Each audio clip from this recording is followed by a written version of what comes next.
안녕하십니까. 안녕하십니까. 샘투 타일러의 네. 로우 타일러를 맡고 있습니다. 네, 샘투 타일러의 샘입니다. 반갑습니다. 네, 안녕하세요. 오늘은 무슨 주제인가요? 경험자가 풀어주는 결혼 준비 썰. 그렇죠. 이제 막바지를 향해 가고 있는데요. 그렇죠. 네. 저번 주에는 제가 뭐 했었죠? 가구 가전. 가전 가구 했었나요? 네, 가전까지. 아니요. 저번 주에 그 이사. 네, 이사하면서 약간 뭐 생겼던 뭐 그런 일들. 의외로 뭐 좀 많은 얘기를 했던 것 같은데. 맞아요. 사실 저희가 이사 이후로는 네. 이사를 이제 2020 지금 21년이죠. 네. 20년 10월에 하고 결혼식이 이제 한 4개월 뒤였는데 그때부터는 약간 좀 마음을 놔가지고 한동안은 별로 할 게 없더라고요. 원래는 이제 이사를 원래대로였다면 한 12월쯤으로 계획을 하고 있었기 때문에 네. 좀 이제 그때 바쁘지 않을까 싶었는데 이제 일정상 조금 이사를 땡기다 보니까 또 새 집에 들어가고 약간 또 널브러져 보니까 편해가지고 한 진짜 2달 동안은 거의 뭐 놀러 다니고 아무것도 안 하고 결혼 이미 한 것 같아요. 네, 약간 그렇게 살았던 것 같아요. 사실혼 관계에 들어가. 네, 맞습니다.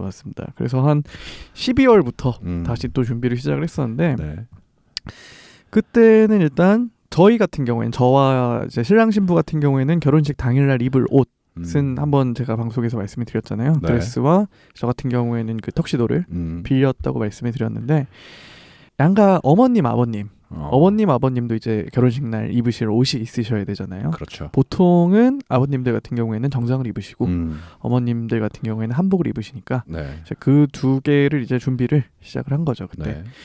사실 아버님 정장 같은 경우에는 두 가지 방법이 있습니다. 첫 번째는 뭐 신랑 예복 맞추듯이 맞춤으로 하는 경우도 있고 두 번째는 좀 그냥 괜찮은 기성복 그 샵에 가가지고 요즘 뭐 기성복도 수선이 다 잘 되니까 그렇죠. 거기서 이제 좀 퀄리티가 괜찮은 뭐 옷으로 구입을 하는 방법도 있고 근데 이제 저희 아버지나 장인어르신이나 다 지방에 계시기 때문에 특히나 저희 집 같은 경우에는 완전 시골이기 때문에 그 맞춤을 하려면 어쨌든 대도시로 가셔야 돼요. 그렇잖아요. 대도시라고 하면 한 광역시급으로 가셔야 되기 때문에 그 정도 시골이에요? 그럼요. 혹은 뭐 서울. 아니 보통 시장만 가도 있지 않나? 근데 좀 이제 좋은 뭔가 좀 뭐라고 할까요? 그럴 듯한 결혼식에 물론 있죠. 저희 시골에도 있죠. 뭐 양장점 그런 거 있죠. 양장점, 양복점 있습니다. 하지만 이제 좀 뭔가 맞춤 전문. 그렇죠. 이게 저도 몰랐던 사실인데 한복이나 정장도 네. 되게 유행을 타더라고요. 이게 의외로. 있죠. 네네, 의외로 그렇더라고요. 그래서 이제 또 맞춤 같은 경우에는 여러 번 또 왔다 갔다 하셔야 되고 뭐 치수도 재셔야 되고 네. 완전 재단하기 전에 다시 한번 가서 또 입어보시고 다시 한번 재봐야 되고 네. 좀 절차가 복잡합니다. 그렇죠. 그래도 아버님들은 또 귀찮은 거 싫어하시니까 그렇죠. 저희가 이제 봉투를 드렸죠. 네. 양가 아버님들에게는 이제 일정 금액의 봉투를 드리고 네. 지방 그냥 그 지역에서 네. 괜찮은 옷 한 벌 해입으시라. 그래서 저는 용돈을 드렸고요. 그리고 어머님들 같은 경우에는 한복도 마찬가지로 대여를 할 수도 있고 맞춤을 할 수도 있습니다. 네. 근데 일단 두 개의 비용 차이는 그렇게 크진 않아요. 의외로. 빌리는 것과 맞추는 것은 뭐 한 뭐 2-3배 차이 날 것 같은데 절대 그렇지 않습니다. 2배도 차이 안 날 거예요. 제가 알기로. 네. 그렇지만 이제 양가 어머님의 의견을 들어봤을 때 그래도 우리는 맞추는 것까지는 필요가 없으시다. 이제 보통 맞추는 경우는 뭐 집안이 좀 한복을 입는 집안이라든지 그렇죠. 명절 때 이제 입으시는 집안이 있잖아요. 혹은 다른 형제의 결혼식이 또 있다든지 그럼 이제 한 번 맞추고 2번 입을 수 있는 거니까. 그렇죠. 뭐 그런 케이스가 있는데 저희는 뭐 둘 다 해당 사항이 없어가지고 그 대여로 진행을 하기로 하셨고요. 관리가 힘들어요. 관리도 힘들죠. 그 또 옷은 한복 같은 경우에는 또 그 섬유라고 해야 되나요? 그렇죠. 그게 또 관리가 또 쉽지 않은 재질이기 때문에 또 옷이 뭐 아시겠지만 옷장에 넣어두면은 옷이 삭잖아요. 맞아요. 네, 안 입고 하다 보면은 뭐 약간 통풍도 시켜주고 뭐 그렇게 해야 되는데. 그렇죠. 그래서 저희는 그 빌림 그러니까 대여로 진행을 하기로 했었고요. 그래서 두 분 양가 어머님을 서울로 한 번씩 모셨습니다. 네. 그래서 서울에서 저희가 미리 좀 샵을 알아보고 그래서 샵은 저희가 선택을 하고 어머님들은 가셔가지고 입어보시고 결정을 하시는 그런 시스템으로 진행을 했었고요. 한복 같은 경우에는 양대 산맥이 두 군데가 있습니다. 첫 번째는 종로, 종로 광장시장에 가면은 네. 한복집이 쫙 있습니다. 광장시장은 사실 빈대떡 먹으러 가는 데잖아요. 육회나. 근데 저도 처음 알았어요. 광장시장 근처에 가면 한복집이 굉장히 많습니다. 네. 그래서 거기서 하시는 경우도 있고 혹은 청담동에 가시면 조금 더 가격대가 있는 약간 그 예물편에 때 제가 말씀드렸던 것처럼 자체 샵이 있는 좀 그런 샵들도 있고요. 저희 같은 경우에는 종로에서 그 와이프가 좀 서치를 해가지고 종로에 좀 괜찮다고 하는 평이 괜찮은 데로 선정을 했습니다. 좋네요. 네, 저희도 사실 스튜디오 촬영을 했을 때 그 한복을 빌렸어요. 그때 한번 말씀을 드렸던 것 같은데 2명 해가지고 한 둘이 합쳐서 한 25만 원 정도에 빌렸던 것 같거든요. 그 한 벌 정도. 근데 어머님들의 한복은 훨씬 더 퀄리티가 좋아집니다. 왜냐하면은 신랑 신부는 턱시도와 그 드레스를 입지만 어머님들의 드레스는 한복인 거거든요. 그렇게 개념을 접근을 하셔야 되고 그래서 조금 좀 뭐라고 해야 될까요? 퀄리티 괜찮은 약간 그런 거를 꼭 해드리는 거를 추천드리고 싶고요. 뭐 맞춤이든 대여든 뭐 어쨌든 좀 괜찮은 대로 꼭 하시길 추천드리고 싶습니다. 의외로 되게 신경을 많이 쓰시더라고요. 어머님들이. 왜냐하면 또 어쨌든 어머님의 중요한 행사시기도 하니까. 그렇죠. 네네. 그래서 좀 저도 몰랐던 어머님들의 취향을 조금 알 수 있었던 그런 기회도 됐었고요. 그렇죠. 그래서 이제 샵을 고르고 이제 또 거기서부터 또 2가지 방법이 있습니다. 양가 어머님들을 한꺼번에 모시고 갈 수도 있고 혹은 한 분씩 모시고 갈 수도 있고 저희 같은 경우에는 한 분씩 모시고 가는 걸 선택을 했습니다. 물론 이제 스케줄상의 문제도 있었고 주변에 얘기를 들어보니까 뭔가 넷이 가면 그러니까 신랑 신부 양가 어머님 이렇게 넷이 가면은 조금 어색하다. 그렇죠. 그럴 수밖에 없겠죠 사실은. 맞아요. 네, 그런 부분이 없지 않아 있어서 말도 조심하게 되고 그렇죠. 편한 분위기가 될 수는 없죠. 네네. 뭐 다들 좌불안석이겠죠. 뭐 넷 중에 뭐 편한 사람이 누가 있을까요? 네. 그래서 저희는 따로. 그러니까 저희가 2번 간 거죠. 그렇죠. 그래서 저희는 장모님 먼저 오셔가지고 그 한복을 입어 보시고, 그러니까 조금 이게 약간 좀 애매한 부분이 좀 있긴 있어요. 따로 가게 되면은. 왜냐하면은 먼저 가시는 분이 살짝 좋은 점이 있습니다. 왜냐하면 이게 어머님들은 보통 스타일을 맞추시거든요. 예를 들어서 뭐 같은 뭐 치마 색깔에 저고리 색깔만 다르게 한다든지 그런 식으로 뭔가 일체감을 줄 수 있도록 베리에이션을 약간 그렇게 가져가는 경우가 많거든요.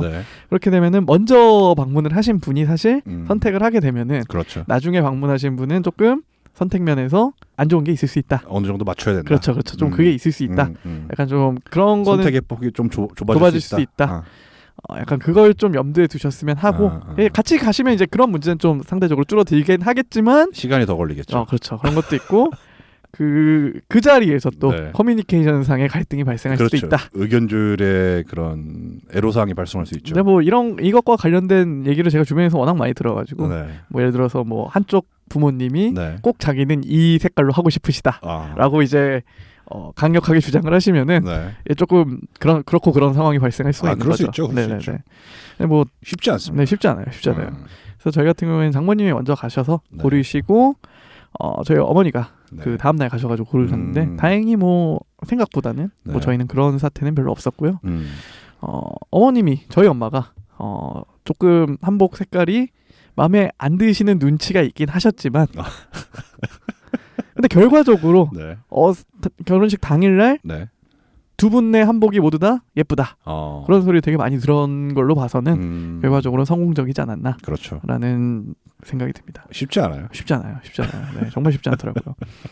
그래서 한복을 빌리면 한복만 빌려주는 게 아니라 관련된 액세서리들을 다 빌려줍니다. 뭐 머리도 일을 하셔야 되니까 뭐 비녀라든지 혹은 뭐 브로치라고 하나요? 그 뭐라고 하죠? 그 한복에 다는 장신구? 이름 다 까먹었네요. 놀이개. 그렇죠. 놀이개도 빌려주시고 뭐 신발도 빌려주시고 약간 그 한복에는 좀 고무신 같은 약간 남학신 같은 그런 걸 신어야 되죠. 꽃신. 그렇죠. 꽃신. 그렇죠. 꽃신인데 조금 굽이 있는 꽃신.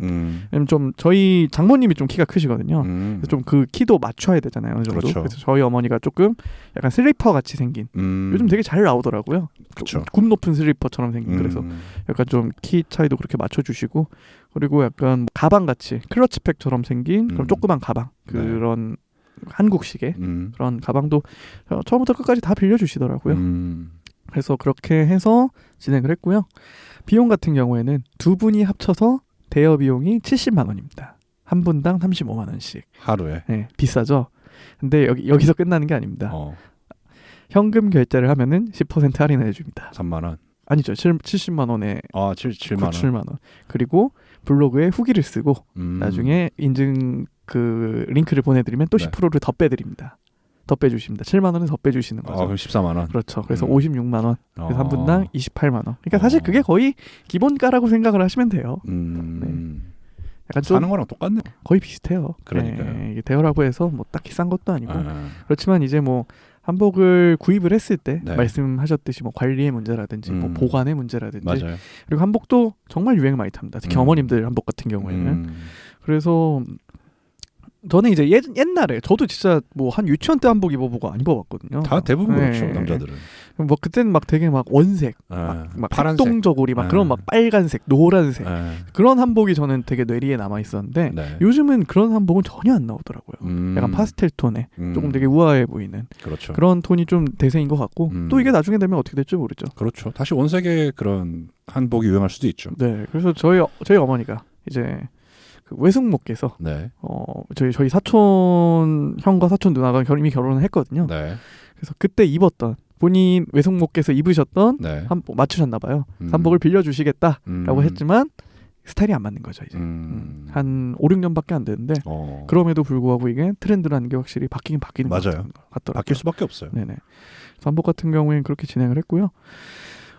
말씀드렸듯이 뭐 아버님들 같은 경우에는 저희가 직접 현금으로 드려가지고 각자 지방에서 뭐 맞춰서 입고 오셨더라고요. 남자는 그게 편합니다. 맞습니다. 저도 정장 사러 가보면 알겠지만 네. 그냥 기성복집 가서 요즘 기성복도 굉장히 잘 나오잖아요. 그럼요. 사실 뭐 원단도 그렇고 그런데 가셔가지고 좀 맞추신 것 같고 또 저희가 신경을 썼던 부분 중 하나는 이건 좀 오래전에 사놨던 건데 넥타이도 하셔야 되잖아요. 그렇죠. 아버님들 같은 경우에는 그래서 또 아버님들 넥타이도 저희는 따로 준비를 했었어요. 그래서 그 아울렛에 가면은 네. 명품 매장이 있습니다. 명품 매장이 뭐 저기 여주나 요즘 뭐 아울렛들 가면은 네. 그런 뭐 구찌라든지 뭐 프라다라든지 뭐 그런 뭐 저도 잘 모르지만 네. 그런 명품 매장들이 좀 있어요. 아울렛에. 여주 아울렛에 가면 특히 많습니다. 여주 신세계 프리미엄 아울렛에 가면은 그래서 백화점도 가보고 여주 아울렛도 가봤지만 여주 아울렛이 확실히 저렴하더라고요. 어느 정도 저렴하냐면은 여주 아울렛에서 2개 살 가격으로 백화점에서 하나 살 수 있습니다. 거의 그 정도 반값 정도의 뭐 근데 어차피 결혼식에 하는 넥타이는 사실 가장 포멀하고 무난하고 그렇죠. 그런 넥타이잖아요. 그래서 저희 같은 경우에는 아울렛에 가가지고 양가 아버님의 뭐 같은 디자인인데 이제 색깔만 다른 뭐 그런 넥타이를 해드렸던 것 같고요. 그리고 사면서 동시에 어머님들도 아실 수 있으니까 어머님들 스카프도 같이 사드렸던 기억이 납니다. 네, 좋아하시더라고요. 쉽지 않죠. 네네네. 그래서 이게 결혼 준비를 하게 되면은 네. 정말 그런 데를 많이 가게 돼요. 뭐 아울렛, 백화점, 특히 백화점 정말 많이 가게 됩니다. 왜죠? 막 그런 하나하나 예를 들어서 뭐 넥타이를 본다. 네. 그러면 일단 백화점에 가서 먼저 일단 소위 말해서 시장 조사를 해야 되는 거예요. 뭐 이런 스타일도 있고 이런 스타일도 있고 이런 브랜드의 가격은 어느 정도고 그럼 이제 뭐 백화점 가봤으니까 어디 뭐 아울렛도 가보고 뭐 어디 뭐 다른 데도 가보고 이런 식으로 진행이 돼야 되기 때문에 네. 백화점에 진짜 많이 가게 되는 것 같아요. 네. 하긴 뭐 평소에 그런 걸 살 일이 없으니까. 맞아요. 백화점 뭐 갈 일이 뭐 있습니까? 그렇죠. 사실. 네. 요새 백화점이 된다는 게 좀 신기하긴 한데. 아니, 백화점은 항상 잘 되더라고요. 아 그래요? 네. 뭐 신기하네. 명품 매장 보면 장난 아니에요. 뭐 요즘 뭐 뉴스에도 나오긴 하지만. 그렇죠. 그래서 뭐 그랬습니다. 뭐 그런 식으로 진행을 했고요. 한번 강조드리지만 뭐 어머님들 한복을 특히 좀 신경을 쓰는 게 좋고. 그렇죠. 양가 아버님, 어머님도 부모님들도 네. 결혼식 당일날 메이크업을 하십니다. 네, 메이크업을 아버님들은 보통 안 하시겠다고 하시지만 네. 결국 하시게 되세요. 왜냐하면 어머님이 등짝 스매시를 알리시기 때문이죠. 결국 하시게 되고요. 네. 그래서 보통은 2가지 방법이 있습니다. 어머님, 아버님 메이크업 같은 경우에는 신랑 신부가 하는 샵에서 같이 하는 경우가 있고요. 그리고 2번째는 예식장에서 네. 보통 그 혼주 메이크업 서비스를 제공을 해주는 데가 있습니다. 저희 같은 경우에는 후자를 택했고요. 결혼식에서 저희는 서비스 사항에 그게 포함이 돼 있었어요. 그래서 그 결혼식장 지하에서 약간 그 출장을 나오시더라고요. 다른 그 뭐 제휴된 미용실에서 네. 그분에게 이제 그 메이크업을 받으시는 걸로 진행을 했었는데 네. 결과적으로 봤을 땐 그게 훨씬 낫다. 나은 것 같다. 낫다라 뭐 저는 뭐 전자는 안 해봤으니까. 네. 왜 그렇게 생각을 하냐면은 결혼식 당일날 네. 오전에 그 저희 둘도 메이크업을 해야 되니까 신랑 신부도 그 메이크업 샵에 가면은 정말 돗대기 시장이 따로 없습니다. 정말 정신이 없어요. 게다가 저희는 저희 나름대로 이제 굉장히 챙길 게 많기 때문에 네. 어머님 아버님을 케어할 시간이 사실 그런 정신이 없어요. 왜냐하면 저희 같은 경우에는 또 메이크업 샵에서부터 사진 촬영도 약간 진행을 했기 때문에 더더욱 정신이 없습니다. 네. 그래서 결과적으로 봤을 땐 어머님 아버님들은 그냥 식장에서 만나서 메이크업까지 거기서 진행을 한 게 맞았구나. 약간 그런 생각이 들긴 하더라고요. 그러네요. 네네. 그리고 뭐 거기서부터 뭐 이동하는 문제도 좀 그렇고 저 같은 경우에는 뭐 제가 차를 운전을 해가지고 오긴 했지만 네. 상당히 좀 만약에 같이 그러니까 총 6명이 가는 거잖아요. 어떻게 보면은 그렇죠. 신랑 신부 아버님 아버님 그렇죠. 6명이 그 샵에서부터 또 막 짐 다 드시고 양가 부모님 또 지방에서 오셨으니까 그렇게 이동한다고 생각을 하면은 너무 정신이 없었겠다. 안 그래도 정신없는 결혼식 당일날 최대한 조금 그런 수고를 줄이기 위해서는 결혼식장 메이크업을 하는 것도 나쁘지 않다. 혹시나 만약에 막 그 결혼식장 메이크업이 좀 마음에 안 드는 것 같다. 여러 뭐 이제 포트폴리오 같은 거를 찾아보면은 네. 정보가 나옵니다. 근데 뭔가 좀 스타일이 별로라던가 그런 경우에는 차라리 그 주변 정말 예식장에서 가까운 그런 샵을 찾아보시는 걸 추천해드리고 싶고 같이 가는 거는 조금 비추다. 왜냐하면은 또 오래 걸려요. 신부 메이크업은 거의 2-3시간 합니다. 거기서 2-3시간 동안 앉아서 얼마나 고역이에요. 그게. 그렇죠. 네네. 저 같은 경우에는 남자는 특히 한 30분이면 끝나거든요. 그렇죠. 별로 할 게 없으니까. 그렇죠. 저도 뭐 그렇게 오래 기다리면 저도 지루한데 아버님들도 그렇게 오래 기다리시면 그렇죠. 또 얼마나 힘드실까요? 그렇죠. 네. 이 때문에. 결혼식 당일날 장인 장모 네. 그리고 저기 뭐 아버님 네. 아버님 어머님 시댁 식구들 처가 시댁 부모님들을 다 챙겨야 된다. 그렇죠. 복장부터 해서 메이크업까지. 맞습니다. 둘만 하는 게 아니다. 네네. 쉽지 않네요. 쉽지 않아요. 가족 행사니까. 네, 할 게 진짜 뭐 하나 넘었으면 하나 생기고 그렇습니다. 근데 이쯤 되니까 이제 끝나가는구나라는 생각은 좀 들긴 하더라고요. 약간 그런 생각이 드네요. 예전에 그런 비판이 많았잖아요. 찍어내기식 결혼이다. 네네네. 어떻게 보면 이게 또 편할 수 있네요. 맞아요. 옛날식으로 진짜 집에서 네네. 다 갇혀 있고. 이제 상 차려놓고 서로 절하고 뭐 다 어떻게 정확히 진행되는지 모르겠지만 옛날처럼 진행을 하면 진짜 생각해야 될 게 한두 개가 아니네요. 그렇죠. 뭐 약간 하다못해 음식도 집에서 다 해야 되잖아요. 그렇죠. 옛날 같은 경우는. 그거 얼마나 힘듭니까? 쉽지 않다. 네, 맞습니다. 생각보다 그런 산업이 굉장히 발달해 있더라. 제가 특히 뭐 결혼 준비하면서 처음에도 그런 말씀을 드리긴 했지만 니즈가 있으니까요. 네네네. 이게 돈으로 해결되면 그나마 다행이다. 그렇죠. 그런 생각도 들긴 합니다. 나중 가면은. 네. 왜냐면 너무 힘들어요. 진짜 나중 가면은. 그래서 뭐 적당한 뭐 비용을 지불하는 선에서 이거를 이렇게 해결할 수 있으면은 오케이다. 바쁘 현대 사회에서 그게 단점만 있는 게 아니다. 맞습니다. 요새 그 결혼 사업이. 뭐 요즘 뭐 스몰 웨딩이라고 해서 그렇게도 많이 하시잖아요. 챙길 게 더 많습니다. 그렇다고 하더라고요. 더 많아요, 정말. 저희도 뭐 안 알아본 게 아닌데 저희는 하객 수가 그렇게 많지 않은 편이라 돈은 돈대로 들고 챙길 거는 더 많고 정말 더 힘들더라고요. 맞아요. 네네네. 쉽지 않습니다. 이효리 씨가 그랬어요. 규모가 스몰 웨딩이었지 쓴 돈은 스몰 웨딩이었다고. 맞아요. 정확한 표현입니다. 정확한 표현입니다. 이게. 사람을 조금 불렀을 뿐이지 들어간 돈은 더 많이 들어갔다고. 맞아요. 네, 그렇다고 들었습니다. 결혼식이라는 게 결혼 자체도 그렇지만 결혼 자체도 쉽지 않아요. 그렇죠. 그렇겠죠 아무래도. 네네네. 그래서 오늘은 여기까지인가요? 맞습니다. 이제 오늘은 이제 양가 어머님 아버님들의 이제 결혼식 당일날 뭔가 복장이라든지 그런 거를 좀 챙겨야 될 부분에 대해서 말씀해드렸고요. 정말 막바지로 가는데 다음 주에는 이제 청첩장과 식전 영상이라는 게 있습니다. 혹시 기억하시나요? 제가 그 결혼식 그러니까 식 전에 그 홀에 들어가면은 그 벽에서 뭔가 영상이 하나 나오고 있었을 거예요. 기억 안 나시죠? 남자들은 그런 거 잘 안 보잖아요. 그렇죠. 네.